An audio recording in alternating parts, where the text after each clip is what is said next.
Yo, yo, yo, yo. What is going on, everybody? Welcome to the Max and Juan cast. Max, how you doing tonight, my brother? Doing good one. Ready to talk about some foosball. Football's right around the corner. And as you guys know, a tradition here at MJC Sports, over-unders slash previews for every single division. All right. So Division. that means every single team. We're gonna break them down mildly, keep it a little short for you guys. People who are watching the whole episode, shout out to you guys. For anyone who's stumbling across the channel or stumbling across this video, make sure to subscribe to the channel, bro. Helps out Yeah. tremendously. Appreciate all the love and support that we get. If you guys are football lovers, man, definitely subscribe, dog. Look, we do podcasts, we do film breakdowns, we do what we like to call MJC originals, where we try to make videos out of storylines or opinions that me and Max have about football. And we also have a new series called MJC Gems. All right, it's a brand new series where we talk about some of the most underrated players in the NFL. All right, and we try to give them their recognition that we believe they deserve. All right. Today we are doing the AFC South, which is very talented, Max. I would Very say young. very Very young, talented. and it's a lot more on the rise than would you say 2 years ago or even a year ago, for my Oh opinion. yeah. I mean the emergence of CJ Stroud. Trevor Lawrence is there. Anthony Richardson and Will Levis are wild cards of the division where guys who've showed flashes, but we don't know what they are yet. And it's exciting to talk about. And every year there's a new winner. Colts, Jags, Texans, Titans. It's like every other year. It's like the NFC East. Yeah, most definitely. Look, CJ Stroud kind of crept up under us. You were a big fan of CJ Stroud. I did not think he was going to be that good. I Number don't think one you did either. quarterback. I didn't realize he was gonna be that good, but I knew he'd be I mean, nice. he was We good. both picked this team to go under, and I think last year was 5.5. It was like, how do we do that? Yeah. That's outrageous. We bombed the Texans. I bombed the Colts a couple years back. We both Max, did. We what bombed. can you just say? We'll probably do these like, maybe add 3 episodes that we do. So if you guys are watching this one, you guys are gonna get to know our full record of last year's over unders. What were they? Just You went 14 and 18. I went 11 and 21. We both went under last year, and it was 5.5. How bad is that? I mean, we still got a microphone. I mean, we can still talk about this. I mean, Yeah. I mean, this is one of the it's one hard. divisions I kind of had good last year. Like Yeah, I had the Titan. Yeah, this is one of the few things I did good. yeah. But we still, yeah, we got new microphones, so We you got might new like the sound mics. might be better. You Yeah. can hear me bumping into the table with my tall ass body all the time. It's awesome, dude. It's Yeah. awesome. All right. So look, as tradition here, we're gonna start from first to worst as far as last year's standings. So let's start off with the Houston Texans. All right. Um, D'Amico Ryan's coming back for a second year, who did an amazing job last year. Did he win Coach of the Year? I don't think he did. Right? It was somebody else. No, Stefanski. No, Stefanski. Right with the I Browns. I get so confused because like Fox did some awards, and I think Fox voted him for Coach of He the was Year. our coach of the year, and he was Yeah, awesome. yeah, he was They have awesome their last year. guy. CJ Stroud was a stud. I mean, where do you start one? Do you start with the key additions? Do you start with some storylines? I don't know where to start because this team is just on the I mean, they had Will Anderson too, who we didn't talk about. I think they won both rookie of the years. Yeah, freaking amazing. Let's go over some of the ads that they had and some of the losses that they had. Let's start off with the ads. Uh, Kamari Lassiter, cornerback out of Georgia, who I'm a big fan of. I like him. I like the fact that Houston drafted him because it gives me even more confidence in my evaluation. I feel like the Texans draft pretty good players. Of course, the big storyline probably of the offseason, for the most part, Stephon Diggs getting traded to the Houston Texans. Uh, Daniil Hunter signing over there. former Viking, and Danico Autry, who sadly is suspended for the first 4 games, I believe. 6 or 4, one of them for Jeez. Yeah. juicing. Yeah, underrated player right there, but added some real talent there. Draft class wasn't all that bad. I like Kamari Lassiter. Let's take a look at some of the losses that they had. Not much. Jonathan Greenyard, who I mean, I wouldn't say But you didn't really he's lose him because you got Daniil Hunter. It's right, a but wash. I mean, depending on how you feel about these players, Daniil Hunter could be a Yeah, but downgrade. it's not like he walked and they didn't get anything. If anything, maybe you lose a little, 20%. You're still getting a lot for Daniil Hunter. I think he's still got plenty of gas in the tank. Devin Singletary, who cares? Running Yeah. back, no big deal. Well, they also added Joe Mixon. I think we Yeah, forgot that one. I ran out of room. I ran out of room. So But yeah, yeah, Joe Mixon. Joe Mixon, another guy.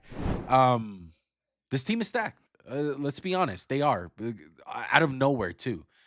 We expected this team to be pretty bad last year with a rookie quarterback, and that's not the case. CJ Stroud is one of those dudes. He's here to stay. He's a top 10 quarterback. He showed it last year. And I think he's ready to fucking rock again this year, bro. He has 3 amazing receivers. He has Nico Collins, Tank Dell, who was fucking amazing last year also. And Stephon Diggs and Dalton Schultz, who's signed a, a contract this year, re-signing with the team. So I'm excited about the Texans. What is your biggest storyline when it comes to this team, though, Max? I would say it would have to be the young talent and seeing how they respond to success. Obviously, CJ Stroud has the most direct impact on the fortunes of this team. You can really only go as far as your quarterback can take you with some situations like him. I'm not saying it's all over for them if they get hurt, but it's not like they're built to withstand it like a Philadelphia Eagles a couple years ago. New England, if Brady ever got hurt, I mean, they won 11-5 the year he got hurt. But what I'm worried about is guys like Will Anderson, C.J. Stroud, sophomore slump, Derek Stingley, who I thought came on great at the end of the year, who really showed why he was so highly touted, number 3 pick in the draft. How does he respond? They got Henry Toto, who I like. They have Christian Harris, another guy I really like. So, how are these guys gonna develop, and how are they going to keep handling success? Their safety, Jalen Petrie, fucking love that guy. Yeah. Really Yeah. like him. Yeah. Other than that, I don't really have a lot of question marks because last year the health of the O line wasn't that great. They dealt with it. Laramie Tunsil's always a pro. I will say one. They have a couple wild cards. John Mechie, who fought for beat cancer, Yeah. really hasn't produced much in the NFL. Not his fault. What about Damian Pierce? Remember the year they were bad? We were like, damn, this could be the next good running back. And he kind of fell off. So, what if you get a resurgence from him and you have Mixon who can kind of do it all still? Now you have a nice running attack to balance those guys out. And I truly don't think the slump will happen to Stroud. I just think that's the story to talk about. That is the story. Um, I think they have the target on their back. That's the biggest difference. Last year, they came out of nowhere. No one expected them. Everyone expected them to be a losing team, rebuild year, rookie quarterback. Now you have a target on your back. You're the one to be slayed. And it's expectation time. They got enough talent. They got more than enough talent. And now the pressure's on as, okay, let's step this up a notch. We see our window right here. The GM sees it. Let's get Stephon Diggs. Let's get Daniil Hunter. Let's get Joe Mixon. Let's have an amazing draft class. It's all about right now. And that can scare a couple teams. Now, the great teams respond well. They come right out of the gates. They're like, fuck it, expectations, we're going to win. Let's do this. But some of them fall straight on their fucking face, bro. And the only reason why I'm scared a little bit is because how much consistency have we really seen with the AFC South? Besides, No, like, really. yeah, like even the Titans, bro. Like, yeah, they were a tough out every year, but sometimes they'll just have like a weird fucking regular season. Like, I think the same way that we talked about the Texans last year, we could be talking about the Colts with Anthony Richardson. That's my personal opinion. Yeah. And it's scary. The over under for this team is 9.5. It's a lot of wins. It's not easy to win nine games in 10 games in the NFL. Excuse And me. look, let alone, we just came back from talking about the NFC from the last episode. AFC is a whole different fucking story. It's stacked. There's countless fucking good teams in the AFC. So you really got to think about it. Just not outside their division, but just in the AFC as a total. I mean, some of these divisions, there's 2 playoff teams per division. That's how the AFC is right now. I think there's potentially 3 in this division. I think there's only one team for me that's kind of on the outward looking in the playoff picture, but I consider the Jags, I consider the Texans, I consider the Colts as playoff players. I mean, the Colts were the second to last week or the last week they could have got in. They lost to the Texans. So, look, 9.5 is a lot, big number. Just said it. I'm going to go over. I believe in them. I'm gonna go over as well. I love CJ Stroud too much, man. I am scared Yeah. of I am scared about the expectations, but I have confidence that they can win their division. Get 10 wins. I don't know about being a player in the AFC. That's yet to be shown. But as far as having a good regular season, I can see about 10, 11 wins. I can see that. So I'm gonna go over as well. All right. Anything else on the Texans, Max? No. Again, kind of the same thing we talked about with the Lions coming off last episode. Their OC could have left, Bobby Slowick. A lot of people want hot coaching name in the hires. I'm sorry, hot like name in the coaching circles for hires and people looking for jobs. But he stayed with CJ Stroud, which is big for him. I would have hated this year if he had to go in a new system, changing verbiage, shit like that. I don't want to see my quarterback just at a career historic rookie year go through that. Right. All right. Who we got up next? The Jacksonville Jaguars, led by Eagles great Doug Peterson. OC is Press Taylor. DC, a new DC, I might add, Ryan Nielsen. Guys, if you see a little star next to a name in the coaching staff, it means somebody who wasn't there last year. If you see it in a player, it's a rookie, just so you know. We should have explained that last episode. We didn't. Sorry. But just that's how it goes. They can figure it out. Yeah, I would hope. I mean, I'll hit the key additions real quick one if you want to pull up the graphic. LSU, speedster, Brian Thomas Jr. Mason Smith, again, I think from LSU. They got Gabe Davis, who will disappear and reappear during the year at some point, I imagine. And probably their best signing, Darnell Savage from the Packers, who's a really good safety. And they lost the guy, Rayshawn Jenkins, who, surprise cut to you? I think he's never a guy who'll make a Pro Bowl. He's just a guy who's like, God dang, that's a good player. He's solid. Tough. Yeah. He does everything good. And they lost Calvin Ridley, which, I think the trade worked out for them. They gave up a second for a year and a half of Calvin. No big deal. Yeah. But there's one place to start at this one. It's Trevor Lawrence, who just got a big payday, and Doug Peterson. I mean, how hot's the seat for Doug? I would say it's kind of hot. You have 2 years in, made the playoffs 1 year. Last year, they looked all out of sorts, and I understand Trevor Lawrence was hurt and banged up, but I don't like it. I don't really like what I've seen from Jacksonville. Yeah, and I think it stems from coaching issues, honestly. A lot of times the Jaguars will go into weeks where they're expected to win or they look hot from the week before that, and they fall straight on their face, and they get blown out. Here's what I was going to say to add to your point. They can compete with the NFL's best, and they can stink it up with the NFL's worst, is a good way to say it. There is like no consistency to this team. I think where the season told everything about the Jacksonville Jaguars were at home against the San Francisco 49ers. The Niners have just lost 3 in a row. The Jags were hot. I think the Jags were coming off like a 2 or 3 game win streak. They're at home, had the Niners with their backs against the wall, and they got fucked up. Like, they got manhandled. And I understand it's the Niners, but at the same time, I do feel like the Jags have just enough talent out there to be competing with these Super Bowl contenders. Don't you feel like that? And they're I just agree. That's what falling I'm short. saying. They have a lot of talent on defense. Two of the most underrated guys, in my opinion, Tyson Campbell, Josh Allen. and Trayvon. No, Josh Allen's properly. I think Trayvon Walker has gone under the radar as a number one pick. I liked what I've seen, and I get the metrics, the numbers, but he kicks ass, and I'm just waiting for him to explode onto the scene. I've always liked him, been a fan. One of the best run defenders for that position. I get he's not the most polished pass rusher. And I think Aiden Hutchinson stole a little bit of his shine, but dude, their Yeah. defense, Olulukan, Tyson Yeah. Campbell, Darnell Savage, Andre Cisco, who is just a heat-seeking missile. Mhm. They have a good defense, man, and it shouldn't be good. It should be elite. It really should.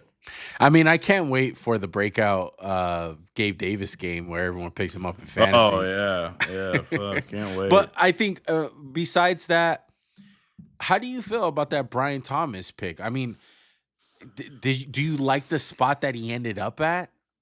I do. I think he's something they've desperately needed. That Calvin Ridley wasn't that guy. Who have they had who's been dynamic? And what I mean by dynamic is like, damn, I'm afraid of that guy. Jamal Agnew, who's been their deep threat, their speedster. This guy brings a whole new element to their offense, which they haven't had. And it'll open it up underneath for Gabe Davis, Christian Kirk when he comes back. I like it. I like that a lot. The O-line play still worries me a little bit because you have to protect the money man, Trevor Lawrence. Yeah. And I think he's underrated at this point in his career. People are giving him shit for like, what's he done? What's he done? It's like, dude, he has been good. Don't blame the lack of team success on him. I think the one thing I would criticize Trevor Lawrence for is I think he tries to press the issue a little bit too much at times, which results in really bad turnovers. I know there was a graphic going around this summer about Trevor Lawrence, like quarterback A and quarterback B, and comparing them to like Aiden O'Connell and lower level quarterbacks, and being like, look who had a better fucking season last year. So Trevor Lawrence has the talent, but I do think he needs to realize that you don't need to do that with this team. You don't need to be Superman. Yeah, exactly. And not to mention, they have guys in Evan Ingram and Travis Etienne, who Travis Etienne we're really big fans of. Had an amazing year last year. I do think they need to find that second running back for him, because I do think at times where you want to kind of like sledgehammer the defense with a running back, he's not that guy. You need that change of pace, dude. And I do feel like they're missing that a little bit. It's Tank Bigsby and D'Ernest Johnson. Those aren't guys that like go get a Kareem Hunt. Somebody. Yeah, exactly. Look, the over-under for them is 8.5. Man, these are fucking tough, bro. I'm gonna go over. I'm going over again. Really? Man. I think Trevor Lawrence, the best is yet to come. I'm gonna go under. I don't trust Doug Peterson. I think they go under. I think they missed the playoffs in a very tough AFC conference. If they miss the playoffs, he's gone. Yeah, I would he's fire gone. Doug Peterson. Yeah, he's gone. I'm gonna go under. I'm gonna disagree with you on that one. Okay. All right, who's next? The Indianapolis Colts, who, again, led by Eagles offensive coordinator from a couple years ago, Shane Steichen. OC Jim Bob Cooter, great name. DC is Gus Bradley again. Last year they went 9-8, almost snuck in the playoffs. They had a tight game late against the against the Texans that they lost in heartbreaking fashion. Their season last year, I wouldn't call it bad. I wouldn't call it good, because the main attraction, Anthony Richardson, number 4 pick in the draft, number 5. Yeah, he got hurt after week 3, collarbone. We didn't really question his durability because, guys, 6'5", 250. But hey, you can't take big hits. He takes way too many hits. He takes way too many hits. That's something they've been really preaching into his head this offseason. I hope it sticks, because I want to see this guy on the field, not on the sideline holding a clipboard, because he is one of the most dynamic athletes in the NFL. I mean, it really starts here. You can go to the key additions and key losses first one, but we all know this team, this conversation around this team is about Anthony Richardson, AR-15. Yeah. Uh, they got one of the best edge rushers, if not the best, from a consensus standpoint.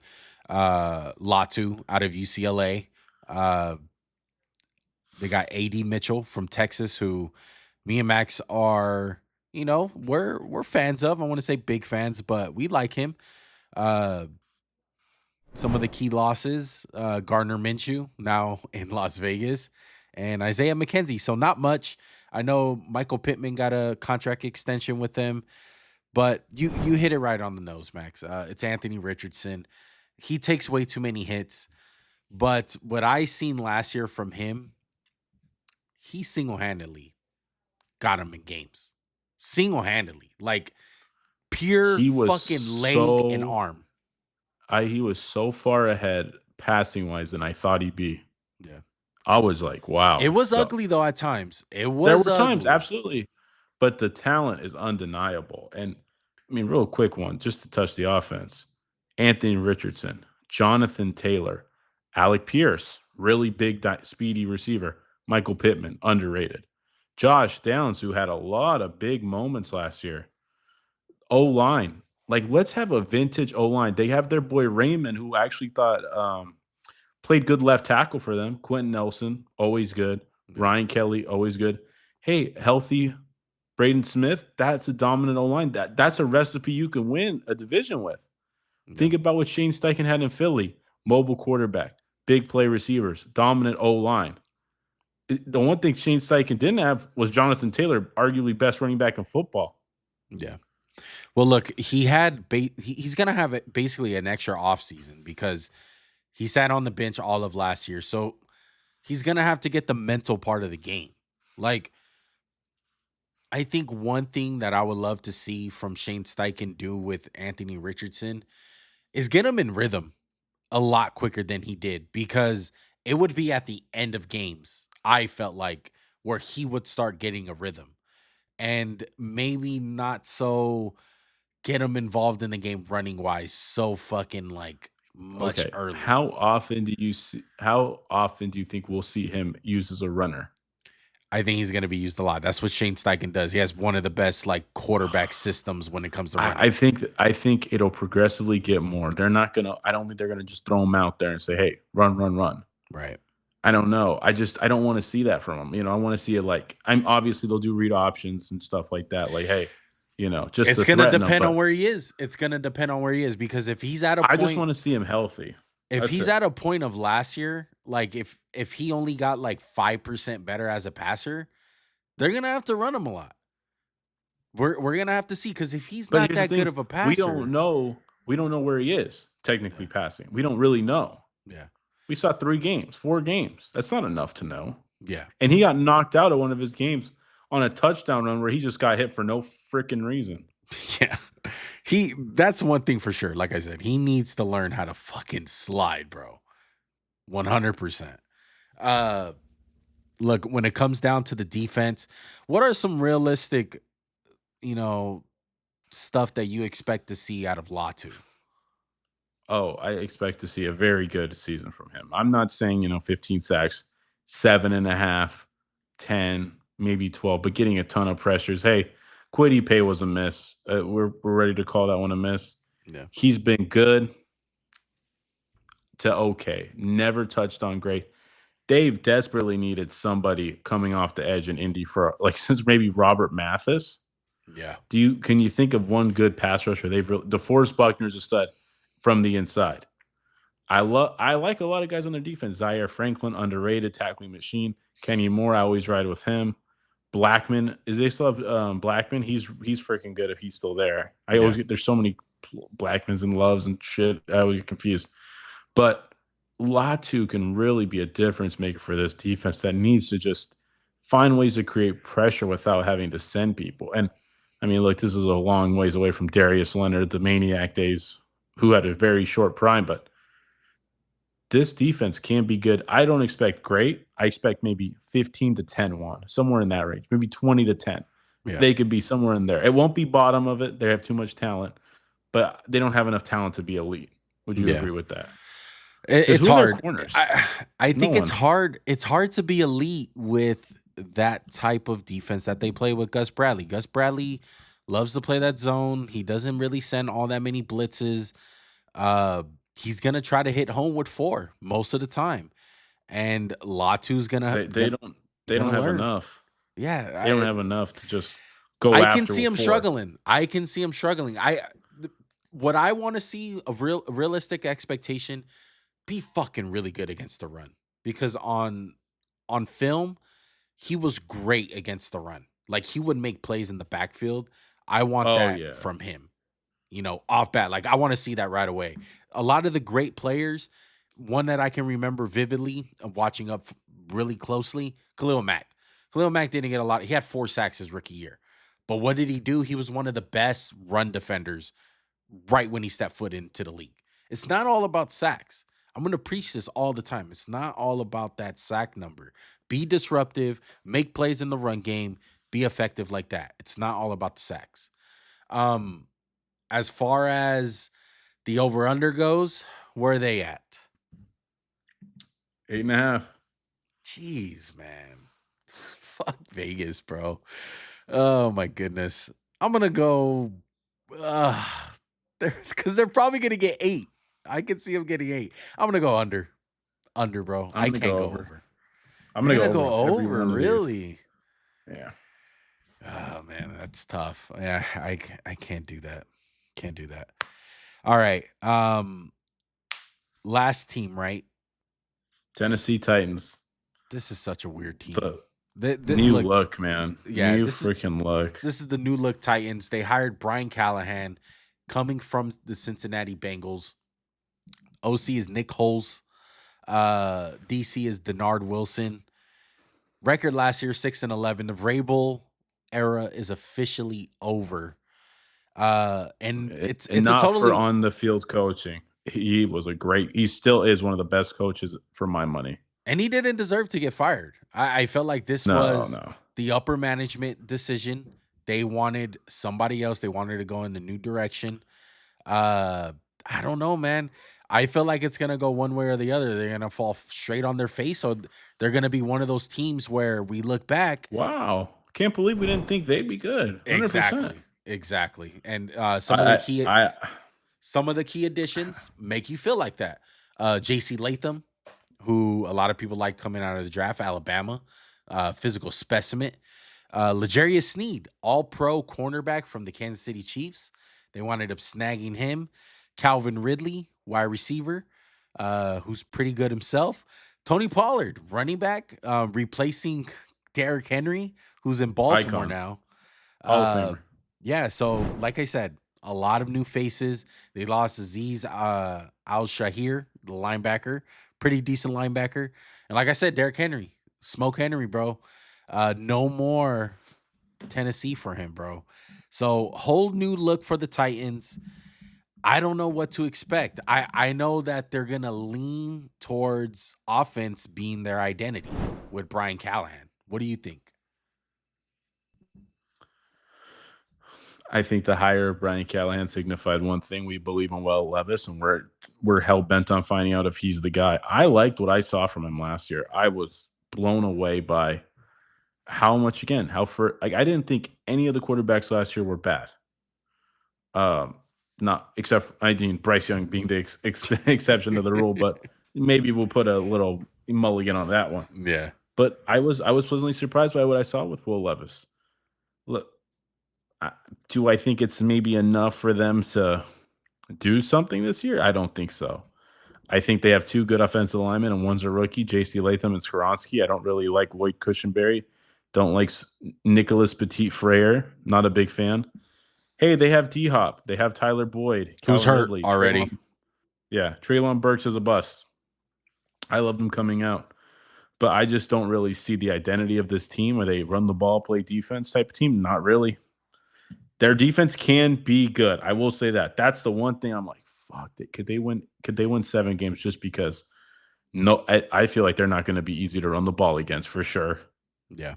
And they have decent cornerback play. I think L'Jarius Sneed is a really good corner. A Chidobe Awuzie, not bad. Hey, Caleb Farley, maybe that is not happening. But Roger McCreary's not bad. You've always liked him from Auburn. Yeah. And then pass rusher, Jeffrey Simmons is a stud. Harold Landry could have a bounce back year. Tavondre Sweat could be a run stopping force as a rookie. It's very interesting to me, like what they could be. I just think they're going to have. It's going to be good or it's going to be really shitty. I don't think they're going to be a team that finishes 6-11. They're going to finish like 3-15, 3-14, or they're going to finish like 8-9, 9-8. That's what I think. That's what scares me. Yeah. I don't like it, Max. I'm gonna go under. I don't even know what the over under is. I'm going but under too. Yeah, I'm going 6.5. under. Look, I don't trust it. I don't trust Brian They went Callahan. 6-11 with Vrabel, who's a hell of a coach. I can't imagine they're going 6-11 with Callahan. Yeah. I just don't see it. Look, as far as the approach goes on this idea where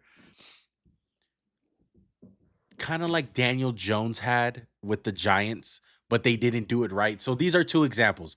Two examples on what you can do and what not to do. It's like you draft this guy, Daniel Jones or Will Levis, right? You play him, he looks decent. He looks like he can be a guy in the NFL, like a starting quarterback. And then you come out the next year and you're like, oh, let's run it back. Or let's just get a new coach. Let's not really surround this guy like they did with Daniel Jones and wait until the last possible minute to get talent to really find out if you like him. And by the time that you find out that you like him, it's probably one, not enough because you only seen it for 1 year and he only had the talent for 1 year. And you got to pay him. You got to pay him all that money. Get it done now. Get it done while he's under this rookie I contract. disagree with the first part. They put some talent. You know, Tony Pollard's good. No, that's what I'm. No. That's what I'm saying. These are two ends of the spectrum. But here's my thing. Oh, I understand. I'm sorry, I misunderstood. Here's my thing, though. You don't take one of the best coaches in the NFL and get rid of him. Yeah. And then hire a nobody. Yeah. I'm sorry. I don't. That's where they fucked up. That's where I just can't get over that, bro. Yeah. I think it's just gonna stink. Like, this is, to me, if I was gonna bet on a team to fire their first year coach, this is a fucking team to do it. This is it.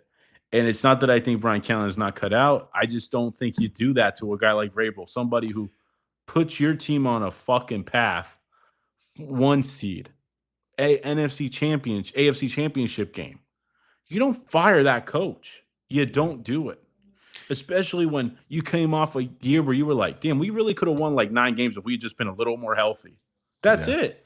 I don't get it. I mean, honestly, bro, I'm not in love with the guys that they got. Like, look, L'Jarius Sneed, to me, he's a baller. He was a baller with the Chiefs, man. But he just smells to me like one of those players. J.C. Jackson, written all over. You know what I mean? Sean Smith, like some of these corners that just wind up switching teams, getting that big payday, they're not the same. Whether it's the system or, you know, they're not playing with fucking Chris Jones anymore. I love how we both have corners that have just scarred us for life. You have Sean Smith. I have Nnamdi. Nnamdi's that's a pretty big scar. Mine's a little bitty scar. Yeah. You know? But I guess, you know, D'Angelo Hall, to name another one for the Raiders. Oh, didn't you guys cut him 1 year into the deal? Yeah. Yeah. Yeah. So you know, a lot of teams have had these cornerbacks where I can see it, like he's a fucking bust. And then the guys that they signed on offense, one, Calvin Ridley. Calvin Ridley gets so much recognition because he's a great route runner, but it just seems like I'm sorry. He can't do it. Like last year, he was nowhere to be found at games. I've seen people say like, damn, he's killing it at 78 for 1,000. Yeah. That's not killing it. Right. I mean, yeah, sure. It's killing it if you're a scrub, but that's not like, wow, like we got to worry about Calvin Ridley this week. Brother, if you're an average NFL receiver, I'm telling you, I believe this with my heart. You can have 1,000-yard year, an average NFL receiver.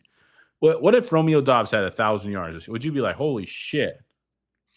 Be like, no, it happens once in a while. You Right. just get hot, Yeah. big game, whatever. Yeah. I'm trying to think like who's a good receiver who gets 1,000 yards.